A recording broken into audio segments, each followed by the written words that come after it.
Ma'am, your son is dying. Jasmine Washington's voice cuts through the chaos of Denny's dining room as 8-year-old Connor Matthews collapses in his chair, his lips turning blue, gasping for air that won't come. His mother, Victoria Matthews, designer handbag clutched tight, diamonds glinting on her fingers, whirls around with venom in her voice. "Keep your filthy hands off my child! I don't take orders from people like you!" But Connor's face is swelling like a balloon, red welts spreading across his neck like wildfire. His desperate wheezing fills the restaurant as other diners begin to stare in horror. "Your son needs epinephrine right now, or he'll die," Jasmine says, reaching into her apron and pulling out a medical injector that gleams under the fluorescent lights. "Touch him and I'll have you arrested! You're nothing but a black waitress!" Victoria screams, stepping between Jasmine and her dying child. Connor's breathing stops completely for 3 terrifying seconds, then resumes with a horrible rasping sound that makes nearby diners gasp. Will Victoria's racism cost Connor his life? The Sunday morning rush at Denny's on Maple Avenue represents everything comfortable about suburban America. Soft jazz plays overhead while families in their church clothes enjoy pancakes and bacon, the sweet scent of maple syrup mingling with fresh coffee. This is the good side of town, where manicured lawns meet million-dollar homes, and the customers expect their service with a smile and without complications. Victoria Matthews embodies this world perfectly. Her Louis Vuitton handbag rests beside organic juice boxes she brought from home because you simply cannot trust restaurant food prepared by, well, certain people. Her perfectly highlighted hair frames a face that's never known real hardship, only the manufactured struggles of choosing between private schools and country club memberships. She surveys the restaurant with the casual entitlement of someone who's never questioned whether she belongs. Her husband, Richard, scrolls through real estate listings on his phone, occasionally grunting in agreement to his wife's commentary about maintaining neighborhood standards. His business revolves around keeping properties family-friendly, code words that everyone understands but no one discusses. Success has insulated him from consequences, creating a man who believes his wealth proves his wisdom. Connor sits between them, their sensitive middle child who asks uncomfortable questions like, "Why don't any kids who look like my friend Marcus live in our neighborhood?" Today should be special. He'd been excited about pancakes all week, wearing his favorite dinosaur shirt and chattering about the museum they'd visit afterward. But something feels wrong after his first few bites. His tongue tingles strangely and his throat feels thick. Across the dining room, Jasmine Washington refills coffee cups with practiced efficiency, invisible to most customers unless they need something. She's 38 years old with an associate degree in emergency medical services, a former EMT who saved lives for 3 years before circumstances forced her into service work. Her uniform is clean but worn, her shoes practical rather than fashionable, her name tag the only thing that makes her human to most diners. The reason for her career change is sitting at home with a babysitter, 10-year-old Maya, her brilliant daughter who carries multiple EpiPens because peanuts, shellfish, or tree nuts could kill her in minutes. Jasmine learned to read medical emergencies the hard way, through midnight hospital runs and terrifying episodes that taught her to recognize anaphylaxis faster than most doctors. She carries Maya's backup EpiPen in her apron, $600 of life-saving medication that represents nearly a week's wages. Her ex-husband disappeared when the medical bills mounted, claiming he didn't sign up for a defective kid. Now Jasmine works double shifts to afford insurance that barely covers Maya's specialists, living in a world where one allergic reaction could bankrupt them. Manager Brad watches from behind the register, 25 years old and desperate to impress corporate headquarters with smooth operations and satisfied customers. He's absorbed the unspoken hierarchy. Wealthy white families deserve immediate attention and minimal disruption, while staff complaints about difficult situations mark you as a troublemaker. The other diners represent comfortable suburbia at its most oblivious. The elderly couple discussing their grandchildren's private school applications. The businessman checks stock prices while his wife plans their European vacation. Young families whose biggest concern is whether little Brittany will get into the right preschool. They exist in a bubble where serious problems happen to other people in other places, where a child's distress registers as bad parenting rather than medical emergency. This demographic sees Jasmine as part of the scenery, efficient, polite, and forgettable. When she speaks, they hear the help offering opinions above her station. Her uniform makes her invisible. Her race makes her expertise unthinkable. She's learned to navigate their casual condescension with professional grace, biting back responses to comments about those people and certain neighborhoods. But Jasmine possesses something none of these educated, wealthy customers have: real expertise in recognizing when a child is dying.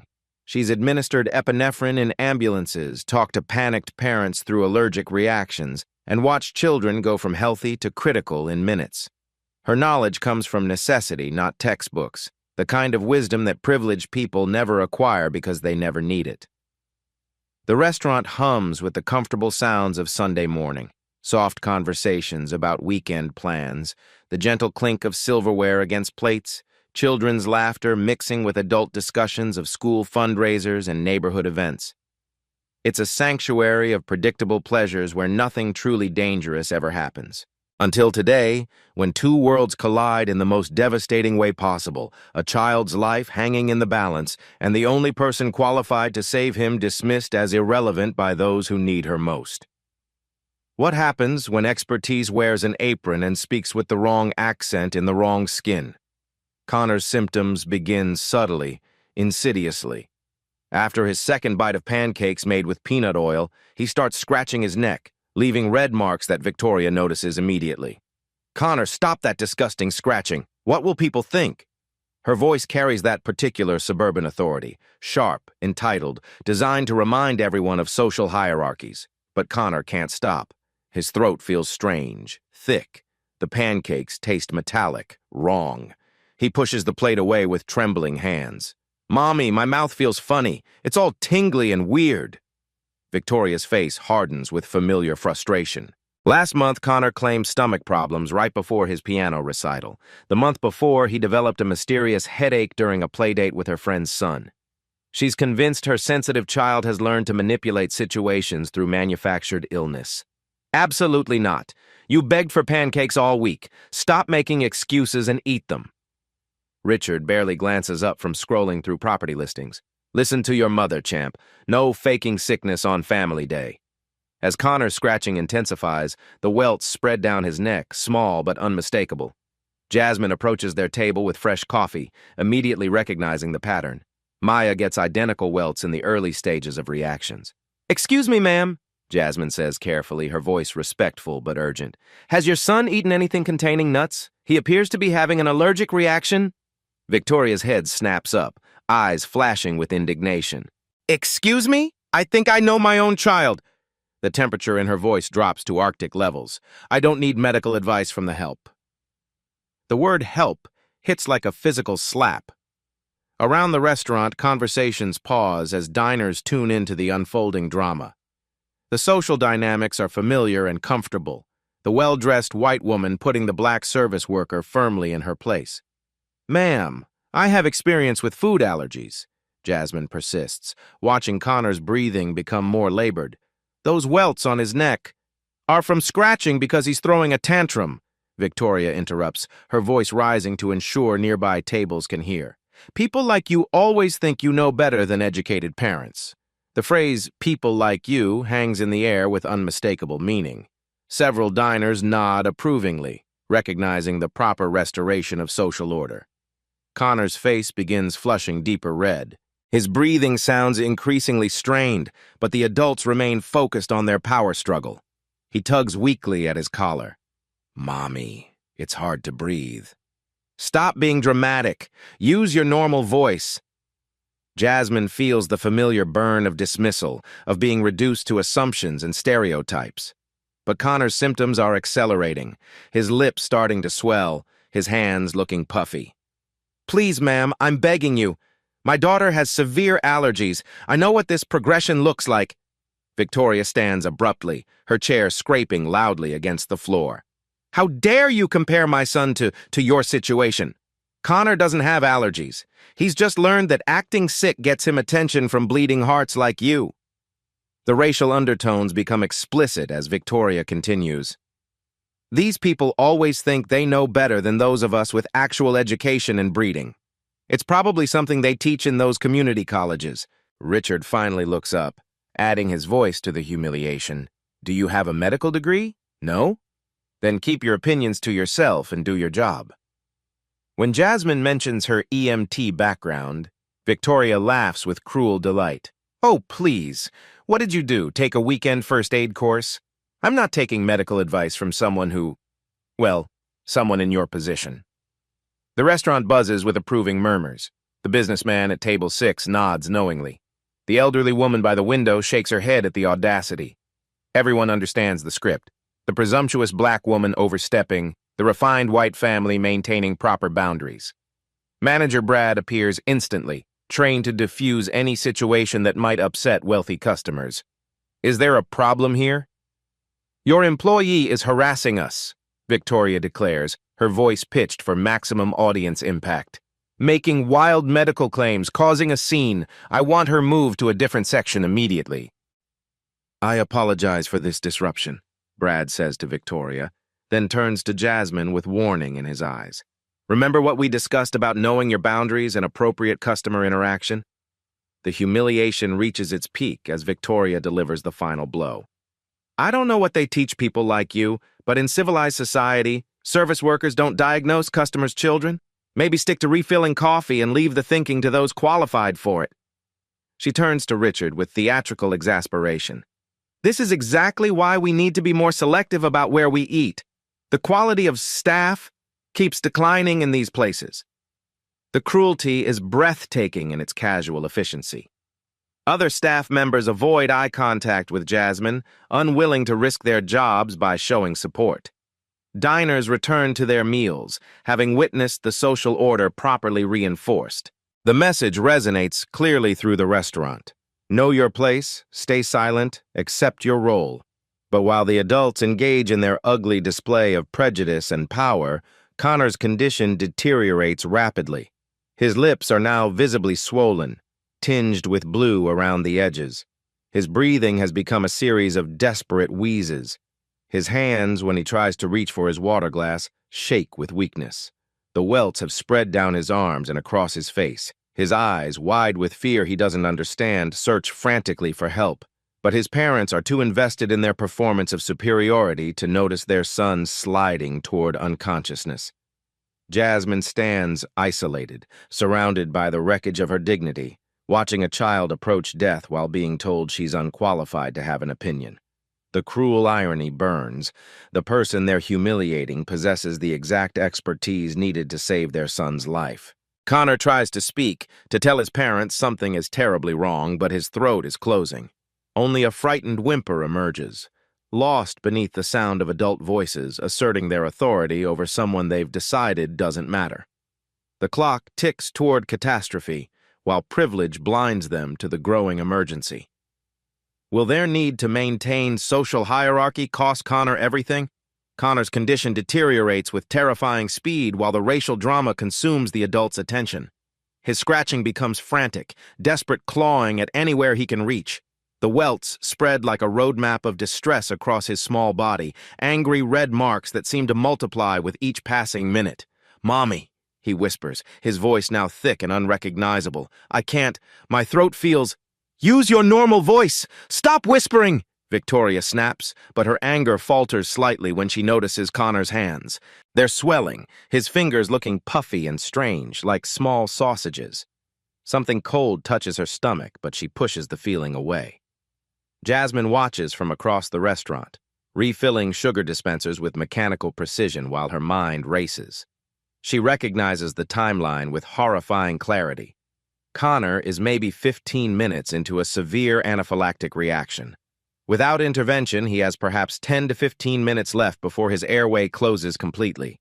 Every maternal instinct screams at her to intervene, but Victoria's humiliation still burns. She's learned the cost of challenging white authority in spaces like this. The risk to her job, her insurance, Maya's medical coverage. Everything hangs in the balance. But Connor is an innocent child, and Jasmine's moral code won't let her abandon him to his parents' prejudice. She abandons her station and approaches their table again, this time speaking directly to Connor, bypassing the adults entirely. Sweetheart, can you tell me how your tongue feels right now? Does it feel too big for your mouth? Connor nods frantically, tears forming as he struggles with each breath. His eyes are wide with fear he can't articulate. Like your tongue doesn't fit right? Like there's not enough room? Another desperate nod. The tears start flowing as his breathing becomes more labored. I told you to stay away from my son, Victoria explodes. But there's a new note in her voice, something that might be the first crack in her denial. Jasmine pulls out her phone and activates the camera, holding it up like a mirror for Connor to see his reflection. Honey, I want you to look at yourself. Can you see how your face looks different? When Connor sees his reflection, face swollen beyond recognition, lips puffy and discolored, welts covering his neck and arms, his eyes go wide with terror. He tries to cry out, but only a wheeze emerges from his closing throat. The image is undeniable, shocking in its clarity. Several nearby diners gasp audibly. Oh my God, that child is having an allergic reaction. Someone call 911. He's really in trouble. The elderly woman at table 12 stands up. That's anaphylaxis. I've seen it before. The businessman who earlier complained about Connor's behavior fumbles for his phone. Holy shit, call an ambulance! Victoria stares at her son's reflection in Jasmine's phone, and reality crashes through her prejudice like glass shattering. The swelling, the labored breathing, the blue tinge around his lips that she can no longer deny or explain away. Connor, what's happening to you? But Connor can't answer. He's using every ounce of energy just to force air through his rapidly narrowing airway. His hands flutter weakly toward his throat in the universal sign of distress. Richard finally looks up from his phone, sees his son's condition, and his face drains of all color. Jesus Christ! Call 911! Now! Jasmine's voice cuts through the chaos with medical authority. Ma'am, your son is experiencing anaphylactic shock. This is a life-threatening medical emergency. We need to call emergency services and administer epinephrine immediately. The transformation in her tone is remarkable. No longer the deferential waitress, but a trained professional taking command of a crisis. The change is so dramatic that even Victoria notices. But he doesn't have allergies, Victoria stammers, her voice small and confused. Connor's never had allergies. He was fine this morning.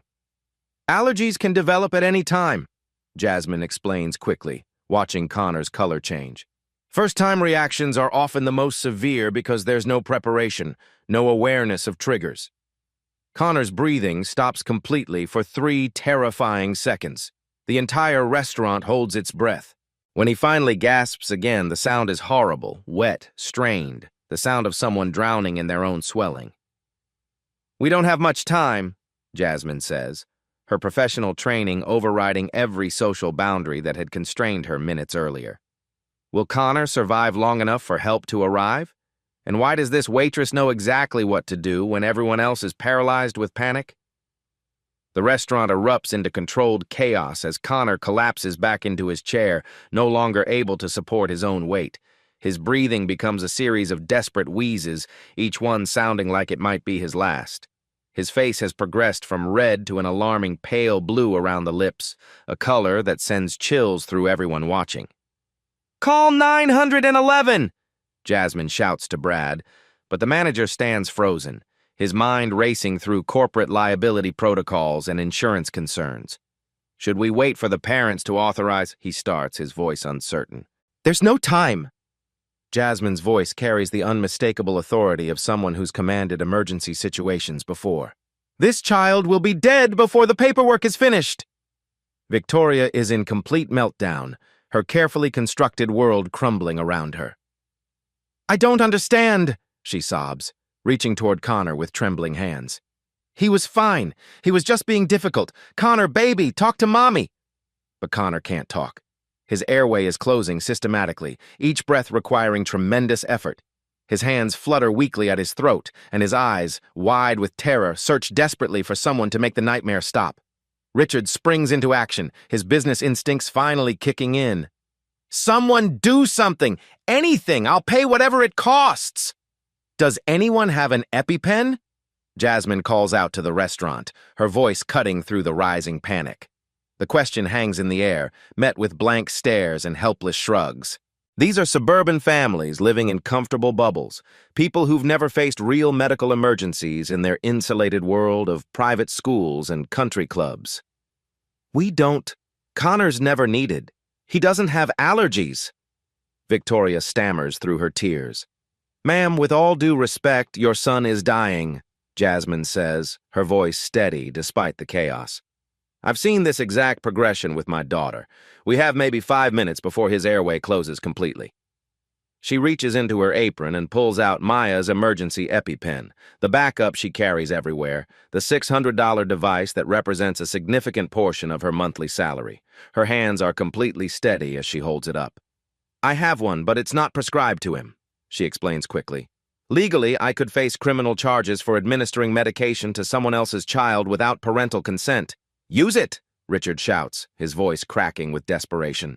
Whatever happens, whatever trouble you get in, we'll handle it. We'll protect you.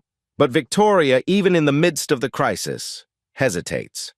Years of ingrained prejudice don't disappear instantly, even when her child's life hangs in the balance. Wait, what if you're wrong? What if it hurts him? You're not a real doctor. The confrontation that follows will be remembered by everyone in the restaurant for the rest of their lives. Jasmine looks Victoria directly in the eyes, her voice calm but carrying the weight of absolute truth. Ma'am, for the past 25 minutes, you've told me I'm not qualified to have an opinion about your son. You've made it crystal clear that you think people like me don't have the intelligence or education to recognize medical emergencies. Connor's breathing stops again, 4 seconds this time, before resuming with a horrible rasping sound that makes nearby diners cover their mouths in horror. But here's what you don't know about your simple waitress, Jasmine continues, her professional composure unshakable. I'm a licensed EMT with 3 years of field experience. I've administered epinephrine dozens of times in ambulances racing to hospitals. My daughter has lived with severe, life-threatening allergies for 10 years, and I've personally managed 5 anaphylactic episodes that would have killed her without immediate intervention. The restaurant has gone completely silent except for Connor's labored breathing.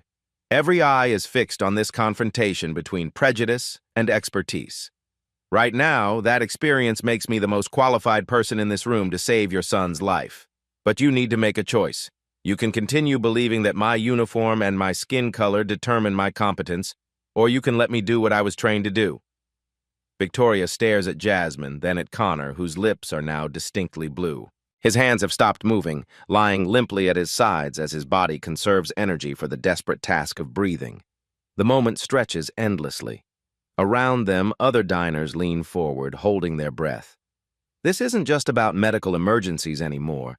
It's about whether racism is stronger than maternal love, whether prejudice can overcome the basic human instinct to save a dying child.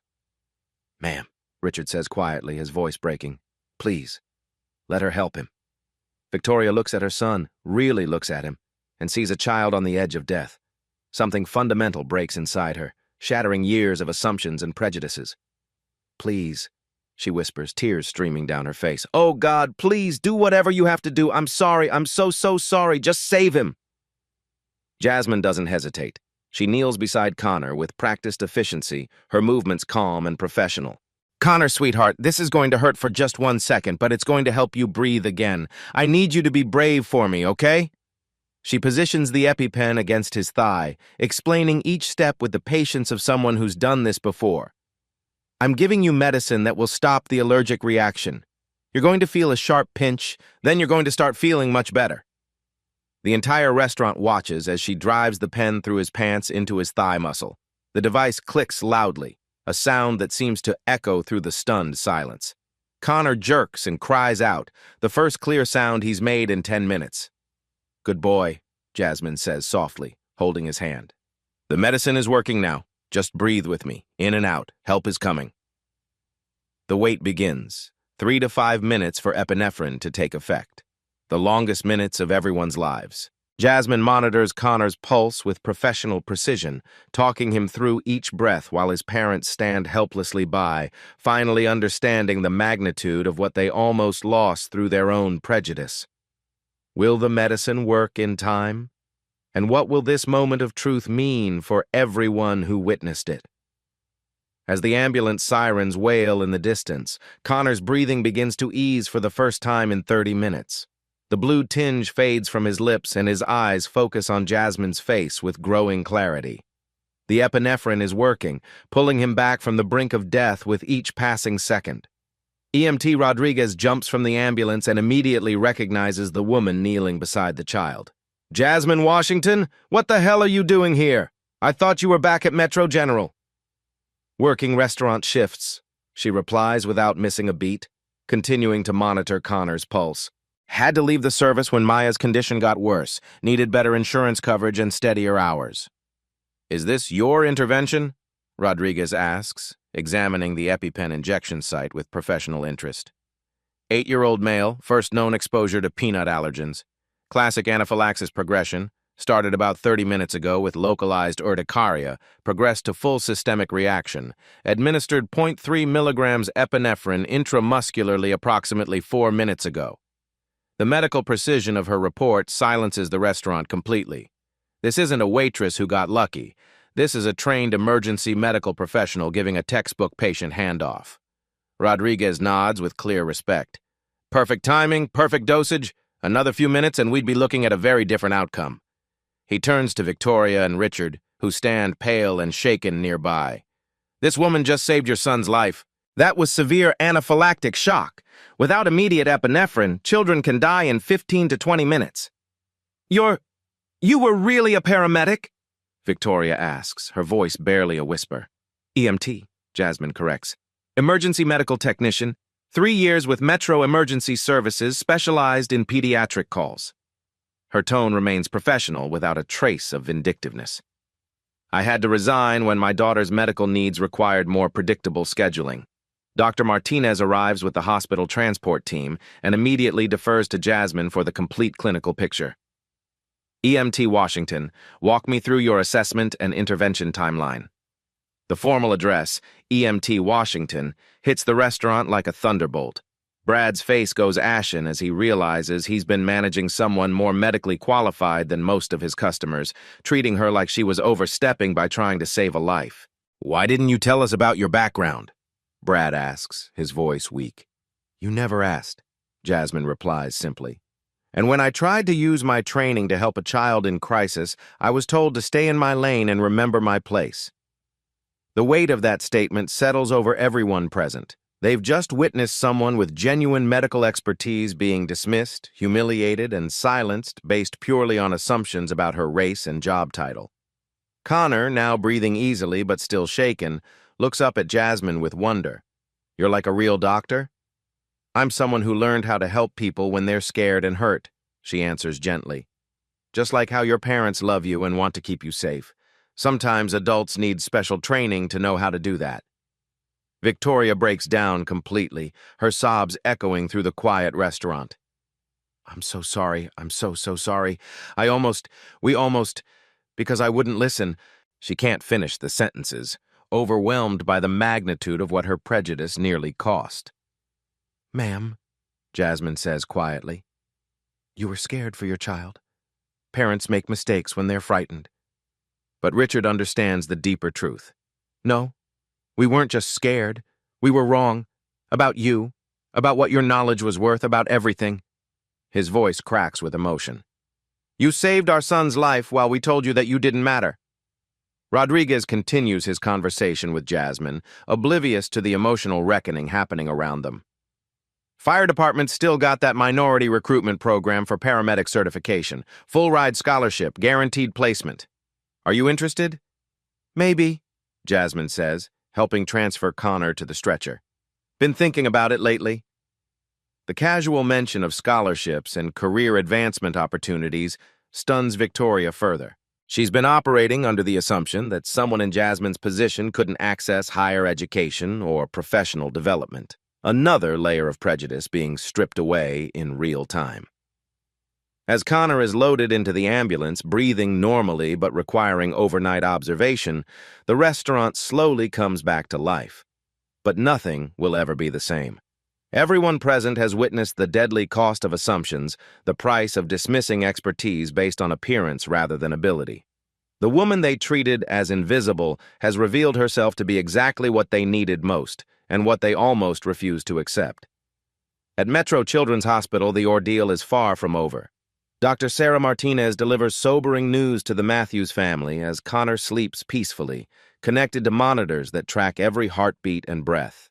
The epinephrine saved his life, but anaphylactic reactions can be biphasic, meaning a second wave can hit 4 to 12 hours later, sometimes more severe than the first episode. Connor must remain under observation overnight. The next 12 hours will determine whether the worst is truly behind them or if another life-threatening episode awaits. Each beep of the monitor serves as a reminder that their son's body could turn against him again at any moment. Victoria has been transformed by the events at the restaurant. Gone is the entitled suburban mother who dismissed medical advice from a black waitress. In her place sits a woman raw with gratitude and terror, forced to confront how close she came to losing her child through her own prejudice. What caused this? He's eaten pancakes dozens of times before. Adult-onset food allergies are increasingly common, Dr. Martinez explains patiently. Environmental factors, genetic predisposition that suddenly triggers changes in food processing, any number of causes. The pancakes were made with peanut oil, which your son's immune system identified as a deadly threat and responded accordingly. Richard, who built his wealth through real estate deals that often excluded minority families from desirable neighborhoods, stares at his sleeping son with devastating clarity. We almost killed him. Our own ignorance, our own... He struggles with the words, his voice breaking. Our own racist assumptions almost killed our own son. The admission hangs heavy in the sterile hospital air, impossible to take back or minimize. Jasmine hasn't left the hospital despite her shift ending hours ago. Something compelled her to follow the ambulance, perhaps the memory of Maya's terrifying overnight stays. Perhaps because Connor's innocent face reminded her of every child she'd helped save during her EMT years.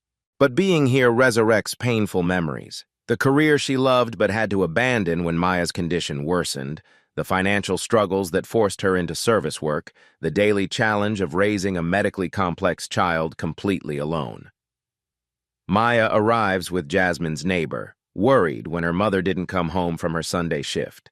She's a beautiful, intelligent 10-year-old who carries dual EpiPens in a colorful medical pouch and knows emergency protocols better than most adults. Her presence in the hospital room creates an immediate, profound connection with Connor. "You have allergies too?" Connor asks, his voice still hoarse from the trauma his throat endured.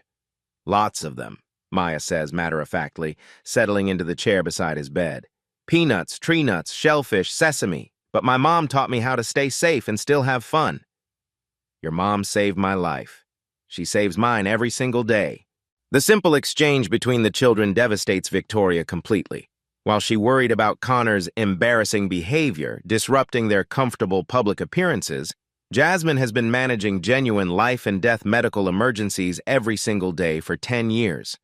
While the Matthews family can afford private schools, exclusive country clubs, and the best medical specialists money can buy, Jasmine struggles to pay for Maya's life-saving EpiPens, $600 each, barely covered by her restaurant's minimal insurance plan.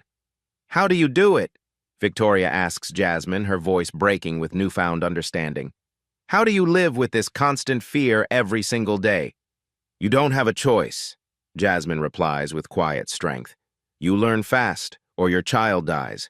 You prepare for everything. You read every ingredient label like it's scripture, because for your child, it literally is. You teach them to advocate for themselves, to never be embarrassed about asking questions that might save their life. You carry emergency medication everywhere and pray you never need to use it." "And you do all this alone?" Maya's father left when the medical bills started mounting. Said he didn't sign up for a defective kid and couldn't handle the stress. Jasmine's voice remains steady, but years of pain echo in every word. Some people can't handle it when life gets complicated beyond their comfort zone. Victoria realizes she's been complaining about Connor's difficult moments to someone who's raised a medically fragile child as a single mother while working multiple jobs just to afford basic health care. The contrast between their realities is staggering and deeply humbling. At 2 in the morning, their worst fears materialize. Connor's monitors begin shrieking alarms as his breathing becomes labored again. the dreaded biphasic reaction Dr. Martinez warned about. Victoria screams in panic while Richard fumbles helplessly, but Jasmine immediately recognizes every terrifying sign. "Dr. Martinez, room 12, he's having the secondary reaction," she calls with professional authority, her EMT training overriding everything else. The medical team springs into coordinated action, but Connor is terrified and disoriented by the sudden, unexpected return of his life-threatening symptoms. Jasmine takes his small hand in both of hers, her voice calm and reassuring. "Remember me, sweetheart. I'm right here with you. We know exactly what this is, and we know precisely how to fix it. You're going to be perfectly okay." Her unshakable calm helps Connor remain cooperative as the medical team rapidly administers another dose of epinephrine and powerful corticosteroids. Within minutes that feel like hours, his breathing stabilizes and the crisis passes, but the episode serves as a harsh reminder of how genuinely serious his condition will always be. During the medical emergency, Victoria watches in amazement as Jasmine handles the crisis with complete professional competence while she and Richard stand frozen, utterly helpless despite all their wealth and education. The woman they humiliated and dismissed as incompetent has spent the entire night in an uncomfortable hospital chair, providing expert support to a family that treated her with open contempt and racial hostility. "Why are you still here?" Victoria asks after Connor stabilizes, her voice thick with shame. "After everything we said to you, everything we accused you of, why are you helping us?" "Because Connor is a frightened child who needed help," Jasmine answers without hesitation. "That's reason enough for anyone with a conscience." The simple moral clarity of her response breaks something fundamental in Richard's worldview. A man who spent his entire career believing that financial success proved intellectual superiority, that accumulated wealth indicated human worth, faces the devastating reality that his son's life was saved by someone whose expertise he dismissed based purely on skin color and work uniform. "I've spent my whole adult life thinking I was better than people like you," he says, his voice cracking with genuine emotion. "That my business success meant I was smarter, more valuable, more deserving of respect and attention. But you know things I'll never learn. You've done things I couldn't begin to do. You saved my son's life while I sat there embodying everything that's fundamentally wrong with this country." Dr. Martinez returns with comprehensive test results confirming Connor's severe, life-threatening peanut allergy and provides the family with extensive education about daily management protocols. Jasmine participates actively in the medical consultation, sharing practical insights learned from years of real-world emergency experience. The doctor acknowledges her expertise openly and repeatedly. Jasmine has more practical, day-to-day allergy management knowledge than most medical residents who've studied this condition academically. "People think you're being overprotective or paranoid until something exactly like this happens," Jasmine explains patiently to Victoria and Richard. "Then they finally understand why you read every single ingredient list like your child's life depends on it, because it absolutely does. Why you ask 20 detailed questions at every restaurant. Why you carry multiple EpiPens everywhere you go. Why you never ever let your guard down for even a moment."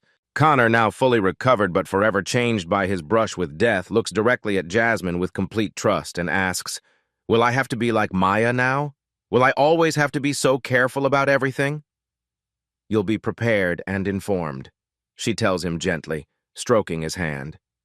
And that's the crucial difference between living in fear and living safely. Maya can teach you amazing things that will help you live a completely normal, happy life.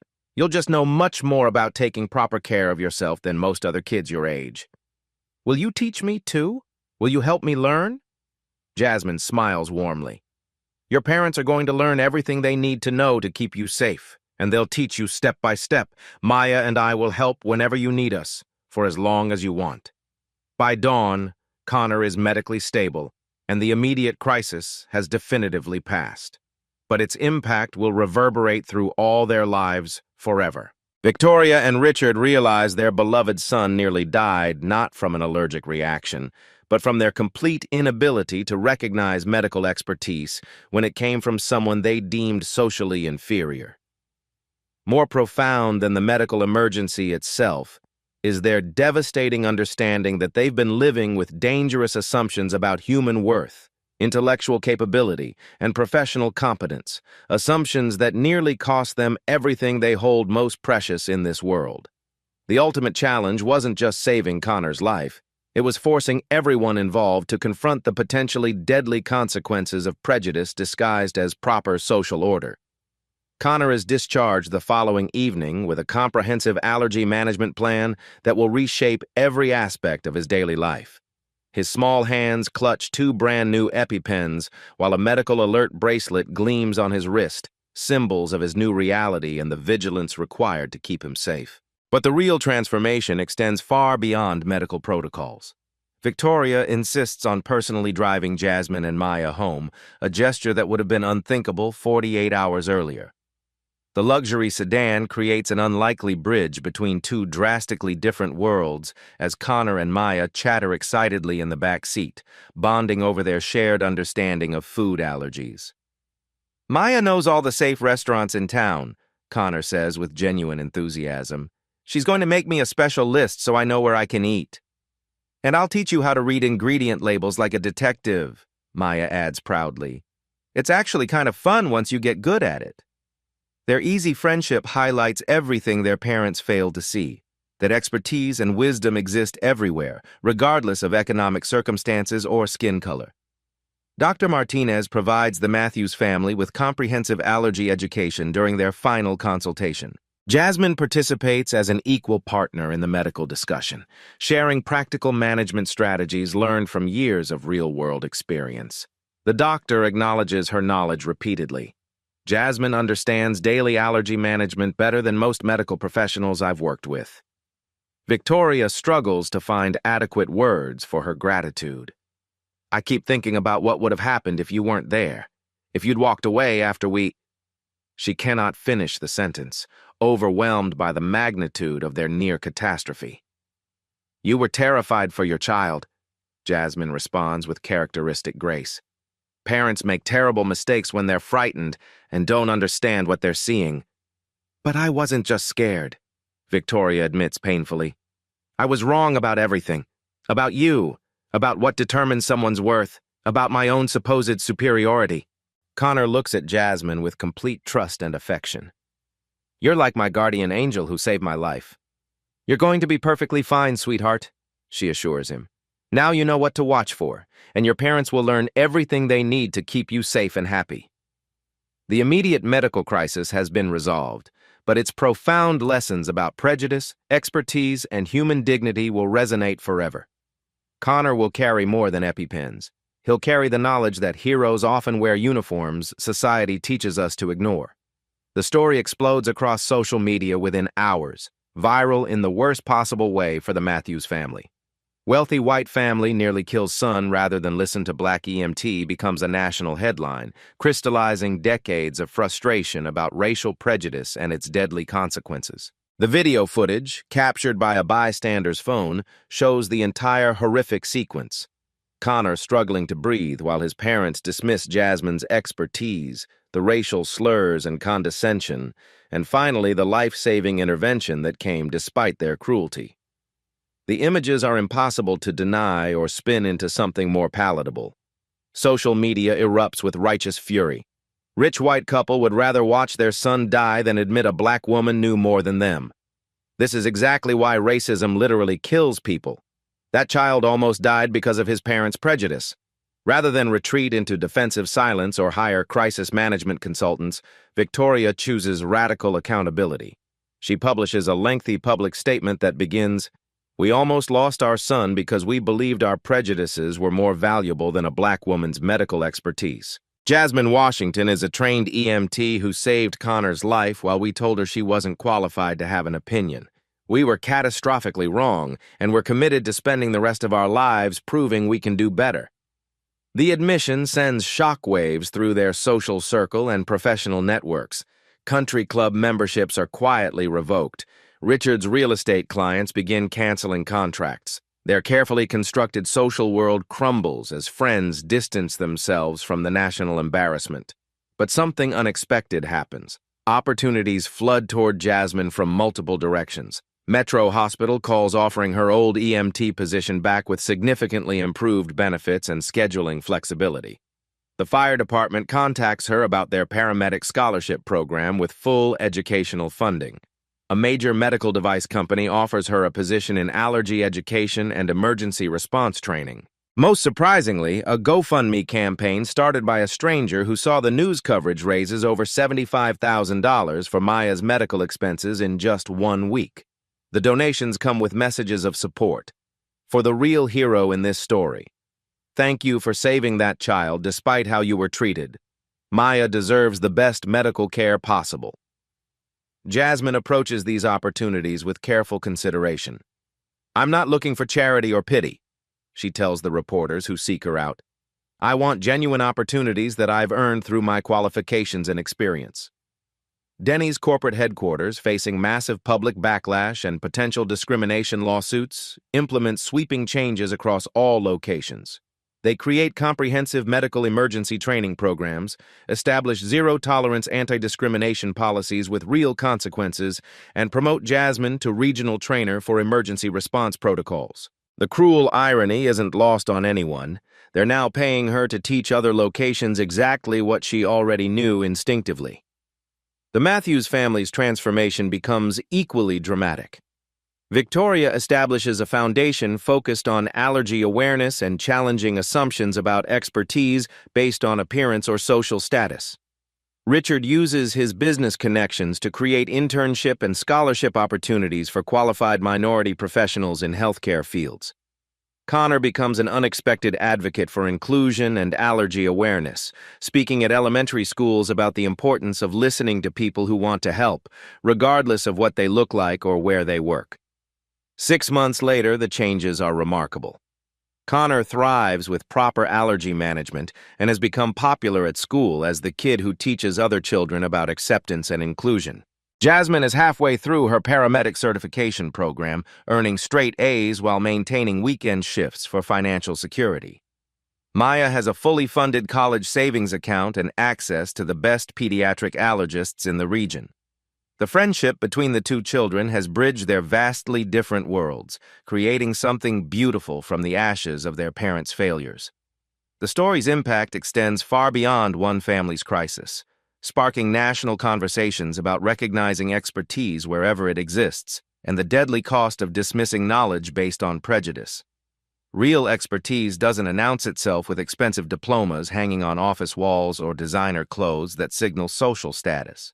Sometimes it arrives quietly, wearing a work uniform, speaking with an accent, or coming from communities that society teaches us to overlook. When we dismiss someone's knowledge based on their race, economic situation, or job title, we don't just insult their dignity.